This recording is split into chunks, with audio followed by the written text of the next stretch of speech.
yarış başa çatdı. Snayper mərhələsinin qalibi artıq bəllidir. Amma Vətən sağ olsun layihəsinin qalibi olmaq üçün komandalar hələ çox çalışmalıdırlar. Bundan daha yaxşılar olacaq. Mən inanıram ki, biz qalib gələrik. İlk öncə uşaqlar hamınızı təbrik edirəm. Əlinizdən gələni ardınıza qoymadınız. Hər kəs yüksək səviyyədə yarış apardı, rəqabət apardı. Keçən qaydanı da öz səhv eləyir, nəyi səhv eləyib, nəyi düz eləyib. Yadına salsın ki, xatırlasın məsələn. Silahın haradan boş tutdu və yaxud nəyisə eləyəndə haradasa səhv elədirsə, o birisi xatırlat ki, orada mən bu səhv eləmişəm, sən eləmə. Yadına sal.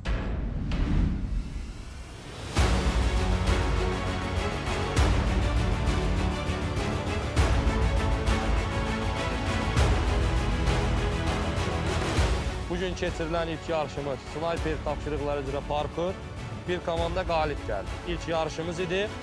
Amma buna baxmayaraq digər komanda bu yarışın qalibi ola bilər. Burada zəif yoxdur.